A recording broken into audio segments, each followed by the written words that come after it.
And of course, this summit has gathered you, international experts, as we are navigating a very important topic.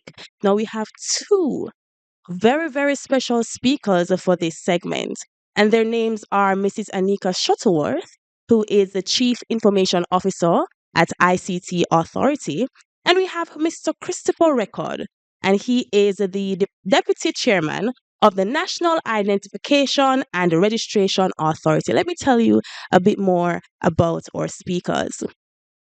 So, Mrs. Anika Shuttleworth possesses over 18 years of experience in the information technology industry, of which 15 years have been spent with eGov Jamaica Limited. Her background includes strategic management, business and product development, project management, business analysis, software development, and quality management. Yes. So he is a seasoned technology entrepreneur with over 4 decades of experience in IT, cybersecurity, and digital transformation. As the chairman of the National AI Task Force, deputy chairman of the National Identification and Registration Authority, also the chairman of the Innovation and Digital Transformation Committee for the Private Sector Organization of Jamaica, PSOJ, he plays a pivotal role in driving Jamaica's digital evolution.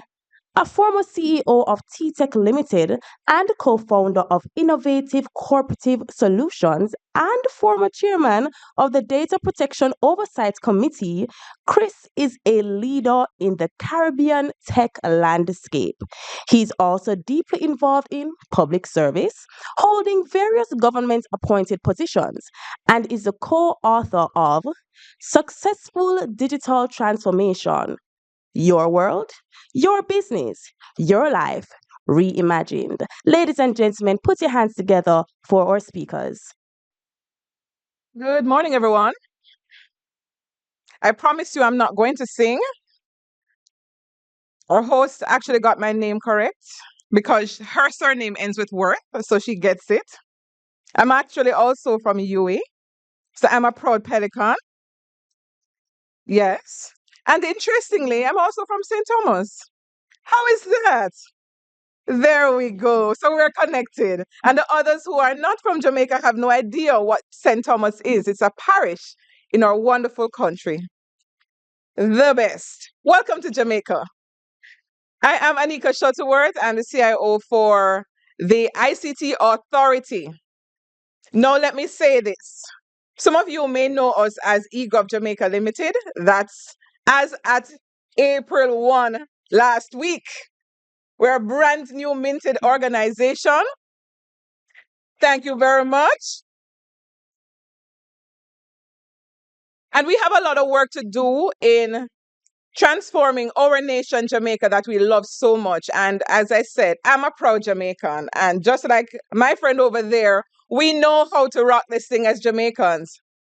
Now, as I listened to so many presentations earlier, I thought of swimming. Swimming. And yes, this is Jamaica, by the way. This whole matter of digital public infrastructure actually requires us to pursue steady paces. I learned to swim as an adult. Don't laugh. You too. All right, Krishna shame. As an adult, I learned to swim and I understood very quickly that it is not about running the race very fast or swimming very fast. It's about gradual paces towards the destination. Thank you very much, Prof. Mansing, Dr. McNaughton, and the entire UA team for having me. We live in a world that is so complicated. It's very interesting. And some of you traveled from near and far to be here with us in Jamaica, a beautiful land we love. But we understand that we are living in a VUCA world, volatile, uncertain, complex, and it is surely ambiguous.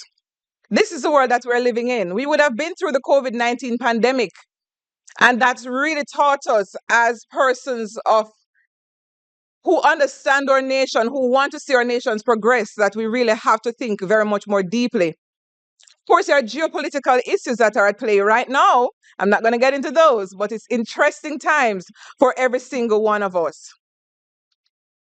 Now, as Jamaica, we are keen on ensuring that our citizens are actually able to be effective at what they do. Live proud, happy lives as Jamaicans. That's what we want as global citizens, to be able to transact businesses, and that requires quite a bit. Now, we, just like many of us, I'm sure, across the region, we have our Vision 2030. So we have our National Development Plan with 4 key goals, national goals. One of our national outcomes is to be a technology-enabled society. Our Prime Minister has led that charge. And we have so many of our government principals who speak about, and the private sector, Chris is from the private sector. We've all been working together towards this mandate, this direction of Jamaica being the place of choice to live, grow, raise families, do business, and retire.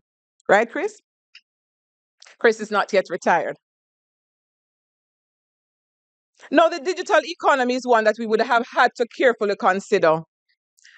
So we're not just here talking about digital public infrastructure solo. And, all the presentations earlier would have been so good, and I probably need to not use half of the slides that I have here. But what is interesting is that we're here to learn and grow together. Basic infrastructure, we've all have interest in that. Roads, we want our roads to be absolutely good. The airport, electricity, etc. The digital infrastructure, we have keen interest in ensuring that our digital infrastructure is effective and efficient. Fiber doesn't break every 2 days. We want wireless infrastructure, satellite to be in place. Interestingly, recently, for us in Jamaica, our Minister of Education actually asked us to connect a particular school in St. Thomas. And that school could not be reached by fiber. It could not be reached by wireless. So we then had to look at satellite. The school is connected. So this is a very interesting, the time in which we found ourselves, because everyone wants to utilize the internet. In fact, the internet penetration rate in Jamaica is approximately 83%. Our mobile penetration rate is over 100%. That doesn't mean that everybody has access to the internet, however. Some persons like me have 2 phones. I still see people with 3 phones. So you understand what that means.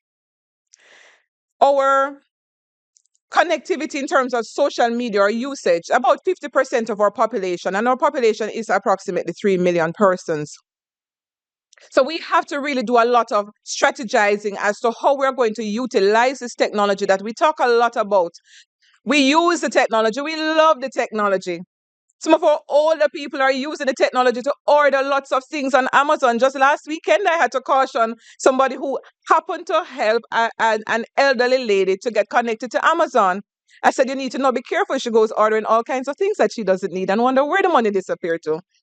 So we had to do things like that to educate our population all the way through to actual human capital development. For us as Jamaica, we are people-centered. People-centered. We are big on equity and inclusion. In fact, for some of us, our boards, we are including persons who are disabled on the boards, because we have to remember that the capital of the country is not the entire country.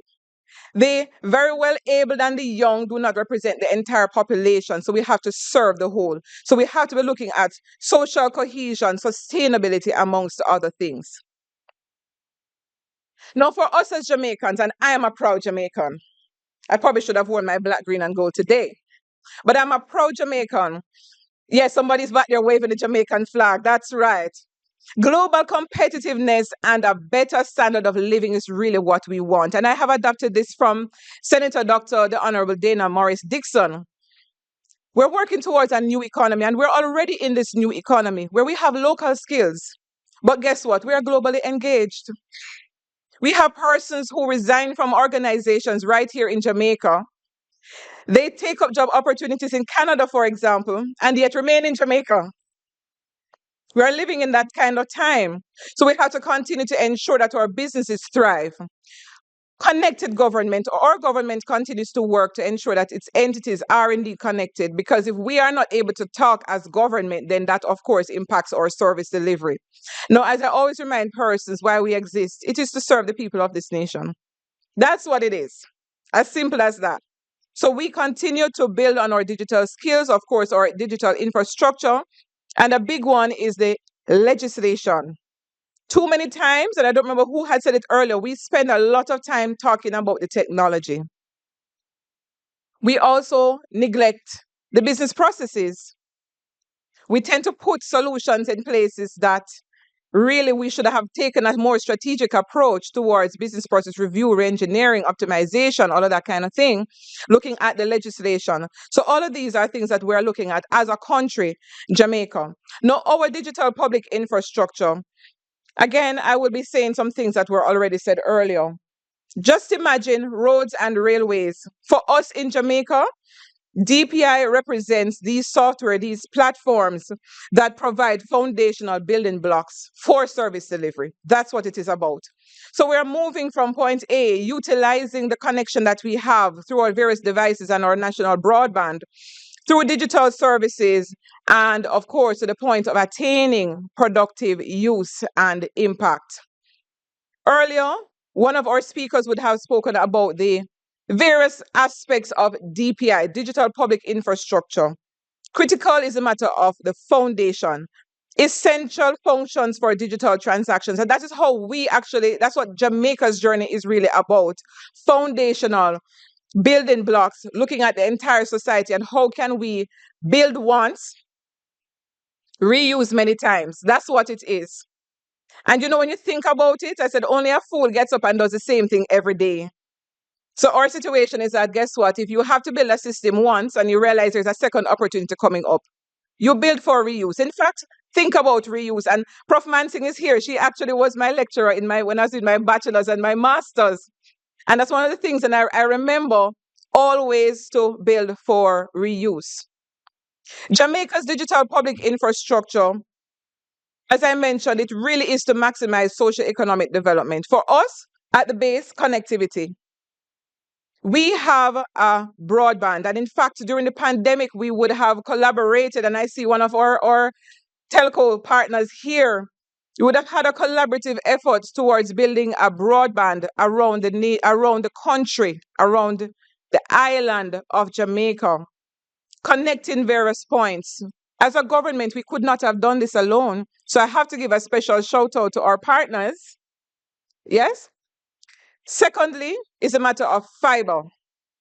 As I mentioned earlier, you have cases of schools, police stations, municipal corporations, etc., where we would have had to ensure that fiber gets run to their locations. We're also now building out a wireless infrastructure for the government. Now, this wireless infrastructure is meant to be a backup to fiber because things happen and fiber breaks. It happens. However, there are areas where fiber will not get to. We are moving beyond that also, as I mentioned, to satellite, because there are also areas where simply what the regular traditional means will not reach. Now, community access points, and I know we have somebody here from our Universal Service Fund. We have several communities in Jamaica where there are access points. Persons are able to go ahead and get access to the internet. Whilst what it is that we need is to properly build out and commercialize the broadband and national broadband with cost-effective service. But until that time, persons will be able to utilize and are utilizing the community access points. We have an internet exchange point here on island as well. Now, I always joke with my team members to say, listen, we like to use Zoom and Teams, but guess what? Without the internet exchange point, you're sitting beside each other and the traffic is routing to Miami to come back beside you. How does that make sense? So we have an internet exchange point here on island, and our telcos are also utilizing same. The government cloud, we are building out same for use for our various government entities, and of course, we're using devices. Now, earlier we would have learned about the various building blocks, and I'm going to just lift out, mention 3, and Chris will speak about the digital identity. But data sharing is a critical one. Digital payments, digital identity, and ultimately what we want are digital services that are utilized across various sectors. So we're not just building services just for a single sector, but several sectors. Let me share with you just a little bit about our journey. And I know we're talking about DPI. Interestingly, I learned that every 10 years we tend to find a new name for something that has been going on. The big thing now is DPI. And earlier we heard about digital public intelligence, yes, from India. So things are shifting. But long before what we call DPI, as an organization and as a government, what we did is that we utilized our IDs. Our IDs are what would have been our driver's license, a national ID, electoral ID, lots of IDs. This is before the national ID came in. And we facilitated data sharing, what we would have called web services. And we have a portal going for use by those in the private sector and government. So our insurance companies, for example, when persons go to renew the motor vehicle insurance, they utilize the government service to verify that you are who you say you are. You don't just present some random plastic that happens to have your face on it to say that you're an authentic driver when you really are not. So those services have been utilized. Now, over the years, what we have done is to build our Jamaica data exchange platform. This is significant for us as a nation. And in fact, let me just talk about quickly. You will see for data sharing, there are two things, JDXP and our government wallet. At the payment side, we would have built and deployed our payment gateway. And let me say, as a nation, we have a digital currency. We call it JAMDEX. In Jamaica, many things are called jam something. Yeah? But JAMDEX is our digital currency. We have, as at maybe I think a month ago, implemented an integration of PayGate with JAMDEX. So what that means is that persons will be able to, well, those who are transacting business with government would be able to pay not just using credit cards, but utilizing their digital currency as well. So that is significant for us as a nation. So of course, what needs to happen now is to get persons to actually purchase, well, accept and start to utilize the digital currency. So as I said to you about my nice swimming, it's all a process. We don't just swim and get there automatically. There is a process, and we have to ensure that we pay keen attention to the users and take them along the journey to get them there with us. For the payment side, we are working towards our government payment platform. Now, we have been doing payment solutions for many, many years, certainly as eGov Jamaica Limited and before that. And in Jamaica, there are several payment solutions, mobile solutions that are there available, particularly through our banks. Persons are utilizing same. But we need to really have a cohesive approach in which we approach being able to make these payments, facilitate these payments effectively across banks and otherwise. So work continues with our central bank in that regard. And as I mentioned earlier, our national ID card, which Mr. Reckord will speak a lot to.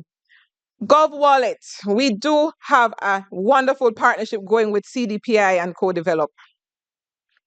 Thank you, Matthew. Towards building our Jamaican wallet. Now, my chair always reminds me to say that, listen, the wallet is not money wallet. It is for documents.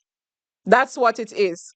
So for those of us who have to present various documents in different places, it becomes a little bit too much. And especially if you have children, or God help you if you have more than one, then you have to ensure you have a little plastic folder with all of these different things. We don't need to do that. So we are working towards actually implementing our Gov wallet, which will then have verifiable credentials inside. And I know there's a workshop on that later or tomorrow, sometime pretty soon. Now, the Jamaica Data Exchange platform, this is an interesting journey, and we've been on this journey for a little while. And some of you can relate better by thinking about Estonia's X-Road. Jamaica decided to build our own interoperable platform. We use our homegrown resources to build this platform. It is I'm going to say the grandfather to what would have been our web services portal. By the way, as I said, we have been sharing data as a nation for many, many years in interesting ways. In fact, our police, for those of you who are not Jamaicans, I know you're not going to be driving, you're going to be using a bus service, so you don't have to worry about getting ticketed.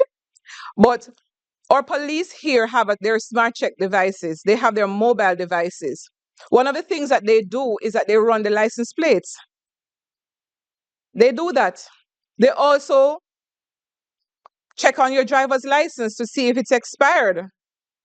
And all of that happens as a result of data exchange. So they're literally accessing this data from source. This has been happening in Jamaica.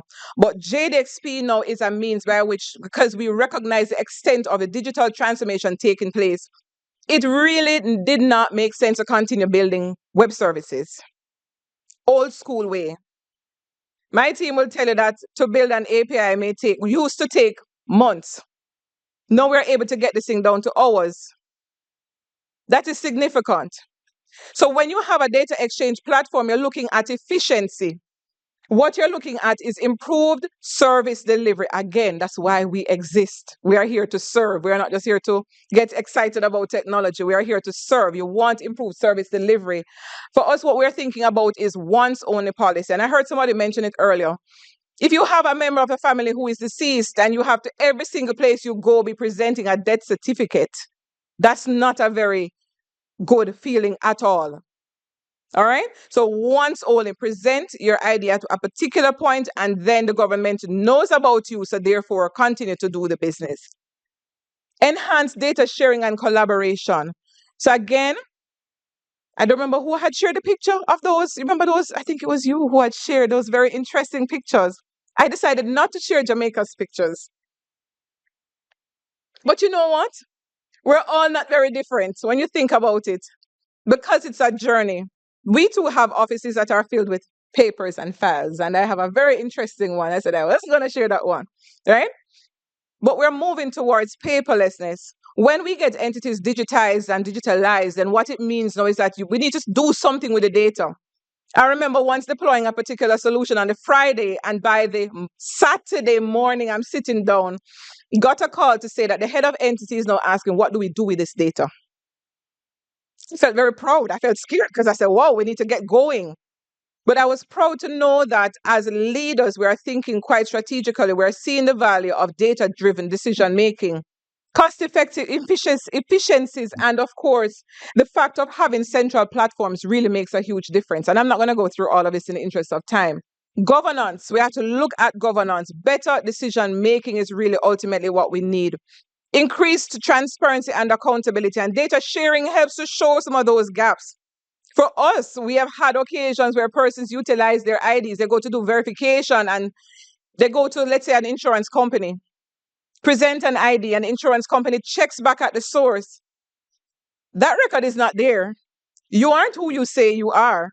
So that is one fraud case caught right there. So this is very important. Improve data quality. Of course, security and compliance, innovation is absolutely key. For us, we are keen on standardization, standard API interfaces to abstract from the complexities of third-party APIs, because to interact with another system is not the easiest thing. So again, what we have had to do as the digital government entity for our government is to see about enabling our entities to be able to seamlessly do their business, to seamlessly integrate with the services that exist. Integration with JDXP is consistent in avoiding vendor-specific nuances, improving vendor experiences. And in fact, for us, our development, our JDXP, that's Jamaica Data Exchange Platform, is a development tool.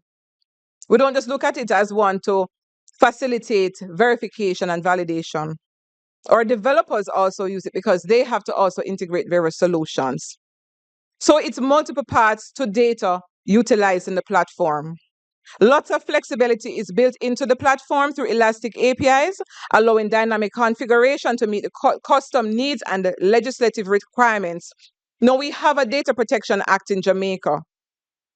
The platform was built specifically with that in mind, because we have to ensure that our citizens' rights are protected as data subjects, that's what we call them under our act, are protected. We support multiple request parameters. So it is very elastic. It is dynamic as a solution where one particular organization may only need to be able to put in a particular number. Maybe another set of users need 2 or 3 parameters to be able to do the query. Again, we don't sit and write these web services over and over again. All right? So it is really enabling us to work smarter. Now, the document wallet is an interesting one, and I'm very excited. I was talking to Matthew about it earlier. because we will be utilizing the national ID in the solution. And in fact, to be able to be authenticated to use the solution, you need a national ID. But at the same time, as a wallet holder, I have my device. Within my device will be various IDs, will be various documents. Think about your exam certificates and things of that nature. I'll be able to present my wallet to a verifier. They'll scan their QR code and be able to get the same information. And me walking up and down as I do now with all of this paper for my entire family in a nice folder. I can't wait for that to happen. For us in Jamaica, we have our Jamaica digital stack, and lots of colors, lots of layers, lots of things are happening. And I'm going to break down each of them. But I want you to look at the top two layers. We have citizen-facing services. Now, I see Diane in the room, and Diane used to be head of JAMPRO or Jamaica Promotions in Jamaica here. And they have a significant number of activities. One of the things is that we have our Jamaica Business Gateway. This is enabling government entities and businesses to be able to use the technology to do their work. Take, for example, barbers. They need to register for certain services. They go on the portal and they register. All right? So this is significant for us. So all of this green layer, they all represent citizen-facing services. And again, we are keen on people-centric services. We have our national portal, which is gov.jm. The layer below that now is our digitally enabled services. And this diagram could never hold the extent of all the solutions that we have. I think about tourism. Our tourism sector is very much reliant on IoTs and sensors, aggregators. They're using those things easily. They are reliant on the technology to deliver service, and so too are so many entities. But for us, one of the things that we had to do again before this DPI thing became so grand is that we really would have had to think through the layers and say, we cannot go building solutions for everybody. That's just not possible. You will always be late. It will always be expensive, all of those things. So we've invested a lot of time and are on a journey. Again, I'm swimming. Yeah. On a journey towards enabling our entities to be even more connected. So all these red boxes here, ultimately what we're working through are components. Some of them are actually systems. In fact, digital identity is inside there, or GovPay is inside there, single sign-on is in there. Our government email is inside there. All of these are building blocks to enable government entities to be able to be efficient at what they do, and also for the people, for businesses to be efficient at what they do. Again, I'll break through everything. Key messages. When we're thinking about our digital public infrastructure, we have to think about what are the guiding principles. Like, why are we doing this? We're just doing this technology thing because it sounds great or grand? It can't be. Digital transformation requires a culture change, and oh, how we know that it requires a culture change. Sometimes what we try to do is we shove things on people's throats and then we expect them to adopt it and accept it. But we have to be intentional and explain and guide and encourage. You know, we have to do some of those kinds of things along the way. Adopting security by design. Digital first, not paper first. These are the things that we are doing here in Jamaica. Data-driven decision making, I mentioned earlier. So quite a bit of things for us, and I'm adopting something from one of our ministers. Core principles: respect, inclusion, trust, efficiency, RITE, right. We're doing it right as a nation. I know we know this African proverb quite well. If you want to go quickly, go alone. If you want to go far, you should do what? Go together. What does this tell us? We are reliant on so many of our strategic partners. Co-develop, CDPI, IDB, World Bank, other nations. We had the High Commissioner from India here today as well, because we would have had MOU with them also, because we recognize we can't do it alone. We have to learn from others' journey. And that is the real truth of the matter. The academia, we learn from our academia. They also contribute to what is happening. And we know that we still have a way to go. Remember, we're swimming, so we're not there yet. We're not at the destination point, but we're on a journey. We have to assure user experience and employee experience, and that's something that we are big on in Jamaica. We have a pension system, pension administration system. to manage pensions. We have a human resource system within the government. Not all entities are using it, but it's getting there. And we really want to add some other features to make our lives even easier and better. Who is this gentleman? The great Albert Einstein. He said, I have no talent. I am only passionately curious. I thought that was so interesting. And it led me to think about our people nurturing and sharing the talents that we have. So yes, we talk about DPI and these building blocks, but you're talking about now of where do we get these talent from? How do we get them? How do you grow them, Julia? The children have to be nurtured in a particular way. So for us, we have our girls in ICT and we have other engagement, other activities towards nurturing those who are in the space. Citizen digital skills, again, we have to be thinking about even the elderly. Technology is very nice, it's great, but it also can be a very scary world. It can be. So I really was seriously concerned about that old lady who was now happily ordering up her things on Amazon. I heard she ordered 3 dresses and 2 pairs of shoes. She's going nowhere. We have to guide them. We have the scammers and all these people around. So teaching this whole matter of digital skills, literacy, ethics, digital ethics, these are very important things as we think about the whole DPI. Solid infrastructure. Yes, we acquire it, but we must also use it. It's a lot of money, and I see Carol back there. It's a lot of money to invest in these different infrastructure. The broadband, the investment, community wireless access points. Our data center was upgraded. The government's data center was upgraded. The project ended last year. Massive investments. The internet exchange point I mentioned earlier. We also have a public key infrastructure to secure and manage our critical digital services. Again, we spent all of this money. How are we using it? We have to be measuring our return on investment. That's very important. I take it very personally. I say it's my children and my grandchildren's money we're spending to do these things. So we have to be able to measure the effectiveness of that kind of investment that we would have made. We know this gentleman very well, Steve Jobs. He said an iPod, phone, and an internet mobile communicator. These are not 3 separate devices. And we're calling it iPhone. Today, Apple is going to reinvent the phone. And here it is. This was when he launched the iPhone many, many years ago. The lesson to us is don't reinvent the wheel. Don't reinvent the wheel. Our challenges are not unique in Jamaica. We have been through challenges. We have the challenges of not being able to keep our local talent here on island. We have to think about how we tap into our diaspora because our diaspora is greater than those who are here on island. And I see one of them that I'm looking at right now further back there, who interestingly has invested quite a bit of knowledge gain right here on island into solutions that are benefiting the world. So that is really the space in which we are. We learn from other countries. So we have to be humble and ask for help. That's something that we have to consider. Start small and simple with a strategic approach. So all of these building blocks, we have been very strategic and very methodical around which services we build. One of them is our Gov Notify. Now, every system you need to be able to notify people. During the pandemic, we had people who were able to apply for their grants, whichever grant it was at the time, online. You apply. You need to know what state your application is in. You need to know when your funds have been disbursed. So again, for us, every single use case that we can think of, you need to notify people about something, whether text message, email, smoke signal. Sorry, not smoke signal, but you get the point. Yeah?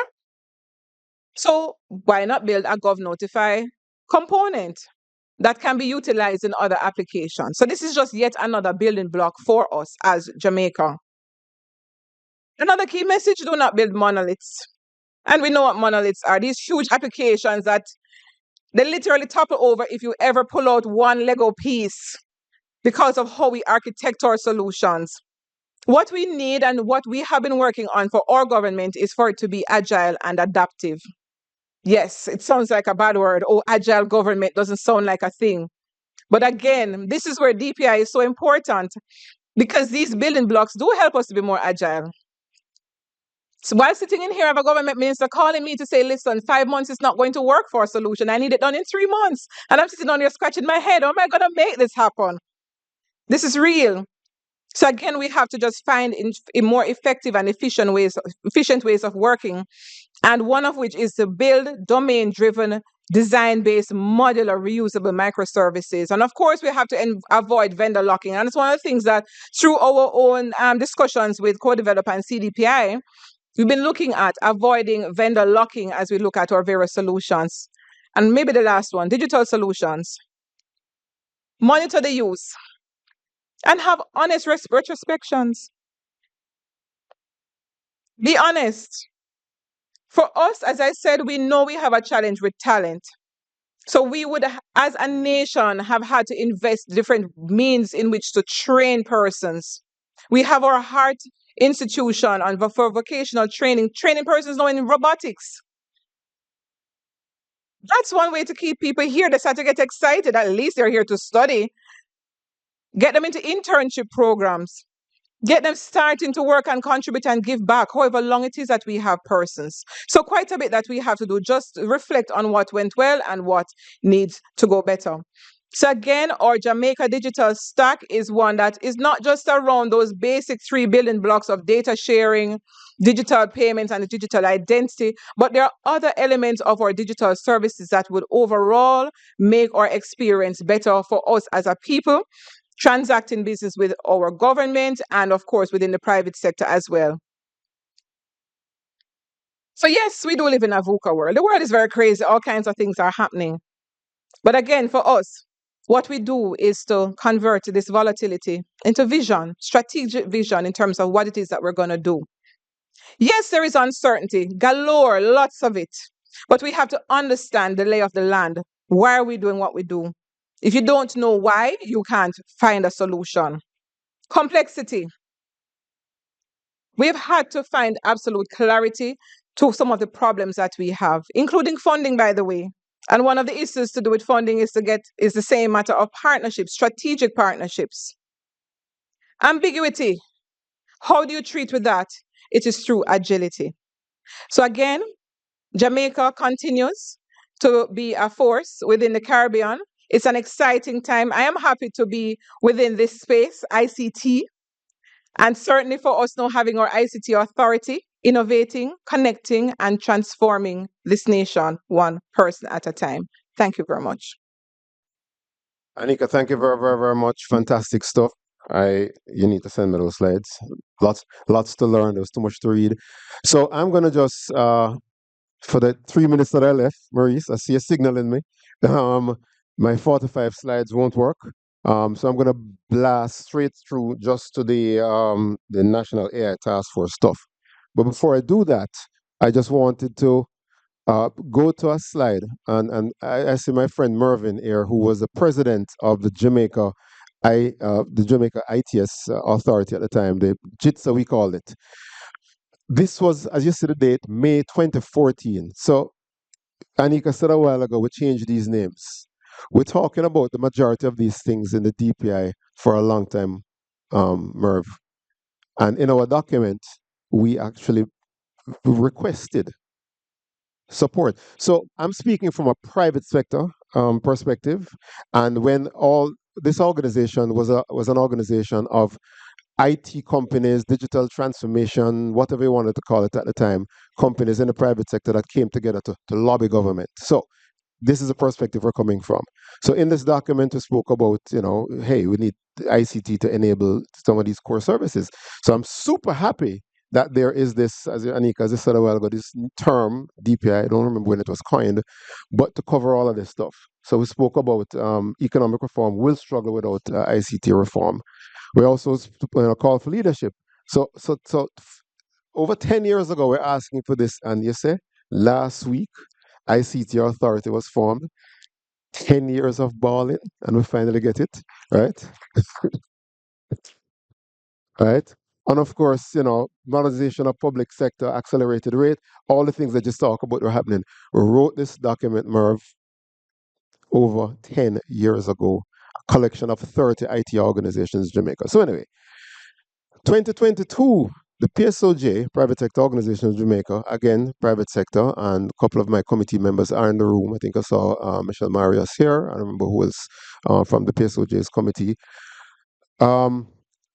We actually put together a position paper around a digital policy and Jamaica as a digital society. And again, we took a peep at that JITSA paper, and then we called for several things here. Jamaica as a digital society, assisting the government formulating these policies, right? Supporting the government in establishing infrastructure. So again, super happy that we were here. Us, a number of us, associations have been calling for a fair amount of these things in private sector for a very, very, very long time, right? So, so much so that even in that document, it was actually covered in the PSOJ's annual report, where we included the features of the Data Protection Act, components of that Jamaica as a digital society paper, and spoke about our advocacy, talking about leveraging digital transformation for economic growth, right? Anika spoke about Vision 2030, not going to jump in that. NIRA. So what is NIRA? NIRA is the National Identification Registration Authority. This is the organization responsible for our digital ID. So the same exact day, April 2nd, that ICT Authority was, what's the word? Enabled, established. NIRA took over took over the operations of the Registrar General's Department. In other words, the current organization that handles births and deaths and all of these things, NIRA, which is responsible for the National Identification System, took this over. But what did we do over the last year? There's a whole bunch of stuff that the organization been doing. There's a whole range of activities that the project. So, from a private sector person stepping into government, things get scary because they have all of these specific words. And if you say that this word, that's the wrong thing because that means that project. And I'm like, guys, we're talking about the same thing. Come on, man. But when I'm surrounded by all these lawyers that are calling all these things these names, it gets after line up. So NIRA is a new organization. NIDS is a system. So in Jamaica, the NIDS system, the National Identification System, which was conceptualized many, many years ago. Look, we're trying to fix the ID system in Jamaica for 50 years. It's not now we're talking about it. So we finally are doing it, and the IDs actually have been released.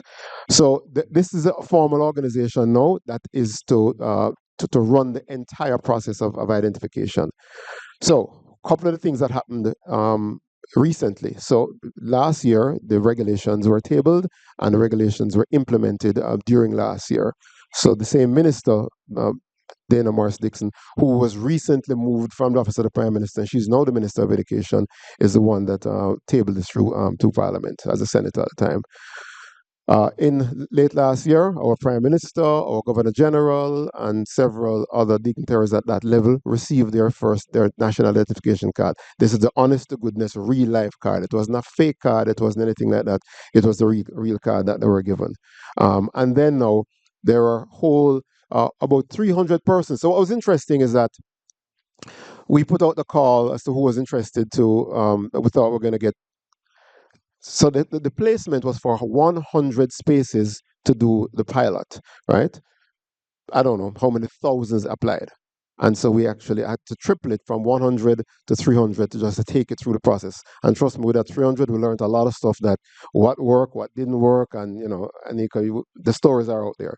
So we started actually issuing cards for the late last year. But a lot of people don't realize is that the NIDS project and processes have been actually used for solutions for a little while. So whoever traveled into Jamaica, which I saw the hands raised earlier, and I was actually shocked that majority of the people in this room here are actually from outside of Jamaica. You would have used, maybe for those of us who filled in the various online systems, I don't remember all the names for the forms now, but were able to use the e-gate to come into the country. The last couple of times I traveled, I was from the plane door to outside in the car within about 7 minutes. I mean, it is unbelievable, right? Because I didn't have any bags. I didn't have to wait on anything. Okay. Only my knapsack. So it was because of the e-gate, which, by the way, in the very near future, once we have more people that have their national identification card, and we're reducing the usage of the term NIDS and we're upping the usage of the term NIC, right? Because it's the national identification cards. NIDS is the system in the background to make it all work. And of course, there's been a little bit of negative taint on the system NIDS because of, for whatever made up reasons, right? So with your NIC, you'll actually be able to just come, tap, gate open, and nobody has to check anything because you have the card. It is you. The systems will do all the checks for you, and you'll be able to enter into the country. And of course, again, connected to Mervyn, this massive project. How many? 2.2 million records so far scanned, Mervyn. So this is a project that's ongoing right now with the Registrar General's Department in partnership with our organization, NIRA, which is now one organization, where we're digitizing physical files, which will be one of the ways to enhance the operations of the organization. So very, very high level. So last week, Tuesday, this announcement happened. We actually had this event down at the NIRA, the NIDS, the RGD headquarters, where a lot of the activities were taking place. So that is a quick high level overview and some of the achievements. And of course, I have to jump in and sneak in one of my other things that we've been working on. And I'll just blast through some of these slides very quickly because I don't really need to talk about this. Is that the same Minister Dana Morris Dixon, actually created a task force to take a look at AI. And so we have something called the National AI Task Force, which was created. And this National AI Task Force, I tongue-in-cheek use the term major disruption ahead because we all know AI is actually disrupting for a positive reason, disrupting some for a negative reason. And so we have actually created an AI task force. We delivered our policy recommendations to the government recently, and it was actually published. And of course, in the document, we cover a range of areas, including some of the very things that we're talking about here around infrastructure. So, ladies and gentlemen, that's where I leave it for now. Anyone wants a detailed question, I see a hand up. Yes, ma'am. Okay. Mrs. McNaughton, what's your question, ma'am? Hello. I really have to ask this question. I'm Okay. not a techie. Okay. I'm the least techie in the McNaughton family. Okay? But I'm very concerned Maurice didn't want me. that Jamaica aren't we a little backward in where we are going? We are now doing plastic cards when most countries are moving to e-cards. We are now talking about e-gate. I travel all over the world, and the only place I have problems getting back to is Jamaica. Everything immigrations are all talking to each other already. Isn't Jamaica a little behind? And how soon are we going to get there to move from this level to the next level and catch up with the rest of the world? Okay. I'm very concerned. Okay. Thanks for the question. You don't need to be concerned because we're also there.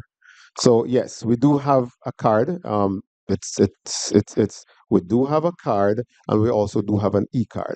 It's just that the e-card part is not there yet. I don't know if you want to say anything about that, but we're also there. The technology and all the infrastructure is there for that to be in place. So your identification, the wallet that Anika was talking about, will also be a place that identification will be there. But it's not there as yet. We have to just take our things in steps as we have our using Anika's We're term. swimming. We're swimming. We're getting there. I learned to Getting swim there as very fast. I learned to swim as an adult also.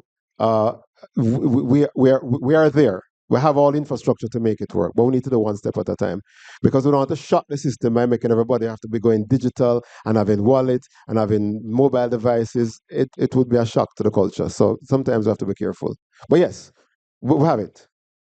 Yeah, and just a quick plug also on the passport side, Jamaica have our e-passports, and in fact that is also integrated in the public key infrastructure. So again, building blocks are being made along the way towards to enable that seamless experience for us coming in. So like Chris, I would have been able to come out in 7 minutes. I didn't have a backpack, actually I had a carry-on, so the system works. Yes, but again, not everybody knows how to utilize the system, and we still do have a way to go actually also, right? So what we want to do is to connect all these building blocks, some of which are not necessarily fully automated just yet, or probably partial automation. But again, that's what we're working towards, to give this seamless experience. You literally can just walk through and everything is done. This is where JDXP comes in as well, because guess what? before we get back on island or anywhere we go, into Poland, all these places know about us. All of that pre-screening and everything would have been done before. So again, this is what we're talking about. And we're having a regional conversation here. It's not just about Jamaica, but this matter of our passports and how can we utilize cross-border interoperability is also a thing that we're discussing in the Caribbean and Latin American region, because we want to be able to utilize these services seamlessly. And very exciting to see how Brazil and Argentina, Uruguay, I think it was, right, Julia? We're able to accommodate this thing even on their portal where you can sign in with using one ID to get access to another service. So these are some of the things that we really do need to get into and talk about as a Caribbean region also. So, Olive, I'm not sure when your last experience was, but I know you travel regularly. Every sporting event in the world, you're there. So, so as I said, my experience once we do the process, in other words, what happens a lot with us is that they're suggesting that we should fill out certain forms when we're leaving our destination. And sadly, some folks wait until they get to the destination, then they have to go in the corner, join a line, and that takes away from the experience. I'm using my friend and colleague's expression. He uses the term broken experiences, right? And so the experience gets broken once we don't do that the way. So when I'm overseas, I'm standing in the airport, I take out my phone, I fill out everything. And when I come here, beep, scan out. I'm done. I don't know what challenge you had, but we can discuss afterwards. Yes, Dr. McBean. Thank you. The follow up I have, and I think it speaks to our processes. As I go through the gate and I have to fill out this form, but why didn't we go to the airport, the airlines, and get that passenger name record that would fill out, which would save, because not everybody has access and can do that. So that's one suggestion. Second thing is, you print me a piece of paper. When I go to the thing, I don't know what use it is for. Which piece of paper? When I go coming to immigration at Norman Manley, so I did this 2 nights ago. You look at the thing, it asks you to scan your passport, then it prints a piece of paper with your the receipt or something like that. Yeah, okay. But I'm just saying what use? That what use for that? Because I then go to the actual e-gate, which scans me and does a photo check. So it comes back to something I spoke about earlier about how we partially digitize. So I would just recommend, for ease of travel and to prevent that congestion in the hallway, do what every other country does. The airlines get the PNR, it fills it out, and I think that for me is why I always said, and I'm kind of repeating myself, it's David, not that's the technology, interesting. it's not the systems, it's how we think about the end-to-end process. Right. David, I was just in Singapore and I had to do the exact same thing. I mean, you get there, you have a form to fill out, you fill out the form online and press the button, and then you go to the gate, and sometimes the gate goes red, something is wrong, you have to go fix it, and then you come back and then the gate opens. But yes, it didn't print the receipt. But the experience of having to fill out the form, walk to the gate, scan the passport, all that is the exact same exact, the gate looked the exact same to me. I saw another hand on it, Dr. Figueroa. Hello, just 2 quick points, and one is a precursor for a conversation that I know is coming. One, I love to see government and business in this way because the partnerships are important. We were talking about the banking sector and how important they are. And the word that you had there, Ms. Shuttleworth, trust. Trust. I feel so much of the willingness of our public to adopt to these processes has to do with this factor of trust. And some of it, yes, has to do with the fact that we have a kind of knee-jerk reaction sometimes to be anti-government processes because they put us through a lot. But also the banking and the fact that someone like me, probably I travel a lot, once a quarter, I am in the bank for a whole day getting back the banking card because it's been compromised. So what is the conversation around our responsibility as individuals when we're online, but also the factor that if we don't get the security aspects right, we're just not feeling good to take up these services. That was one. Two, the other one is a bit of a provocation. I agree with this idea of taking low-hanging fruit. Like, let's get as many of the processes that can be more efficient. Let's go for the things that will build trust in this digital world. But I want to hear about the utility of this new digital world for supering up our productivity. So every time we talk about Vision 2030 and we talk about, human services, cohesive society, we also talk about the economy, the macro stability, the prosperity. We're missing that interim step called productivity. And I know there's so much potential here. So I'm looking to hear from the other case studies about how this digital world really can impact and superpower our productivity, because that is what we need right now. Yeah. Thank you very much. The Sorry. discussion of trust is, so when we're talking about identification, I've done about a dozen or two of these presentations over the last 2-3 years, and I have a slide. I mean, I didn't put it this time because I know that we had enough people already with it. That's the only word on one slide, trust. It's like the second slide, and it is foundation. But that trust comes from a tremendous amount of education. I think that's the foundation of it. Chris, you mentioned trust.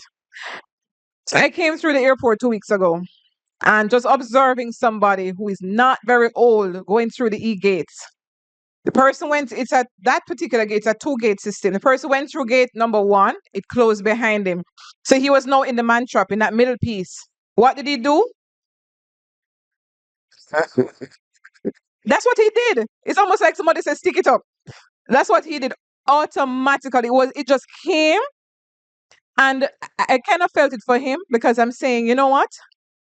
Yes, we want the trust to be there, but then we have to also educate persons what these things are all about. So they don't just walk in and see this thing, because literally you step in there like, okay, so this camera. Second nature, right? On the point of productivity, I'm thinking back to JDXP, and my team will tell you, I always say that is a tool for development. It will help. When we built our first web service and let's use this as an example. It used to take us 2 months, for example, to build a web service, which is simply an application, a small application. Make a request, get a response. It could take time. We were able to get that done in hours, including deploying. So I'm just saying, it's how we utilize some of these tools. You know what? Sometimes procuring solutions is a whole production. It takes longer to buy the thing and then to implement it. And then when you have it, you don't use it properly. So productivity is not terribly complex. So you need to just stop being wasteful. Take it personally. It's my money, my children's money, So there are many things that we can really do towards utilizing the technology. And I don't remember who had spoken about it. I think it was you earlier. This thing about standing in lines, it wastes a lot of time. So for me, I will go online first. I'm not going to go join any line if I don't have if I'm just not doing it. Talking right? about And more of us have to think in this kind of way and challenge the system to say, come on, get it done. Our tax offices have been pressured quite a bit over the years to say, get rid of this thing about the long lines. And I know, yes, we have our motor vehicle certificates and it automates a part of the process, but you still have to go in to get the piece of paper right. and the sticker to go on the car. So a conversation that we are now having is, why do I even need a sticker? Why do I even need a piece of paper? Right. Just give it to me electronically and done. Question: how many justices of the pieces in the room? And justice of the piece. So, what are the program? Justices of the peace. How many JPs in the room? Any JPs? Okay, hand. Good. So I'm going to use an example because my good friend Olive is there. In partnership with the, let me get ego out of my head. Let me insert ICT Authority in my head. In partnership with ICT Authority and NIRA and the NIDS project, one of the things that has to happen with our elderly around collecting pensions is that there is a thing called proof of life that us as justice of the peace have to sign. In my neighborhood, I'm a JP. After every quarter, I know I'm going to get about 10, 15 people coming over to the house. Please sign, yes, proof of life. So with the technology, guess what? We have an app. We have an app for that. The Prime Minister presented it when he spoke about it in Parliament. We did a demonstration for him recently.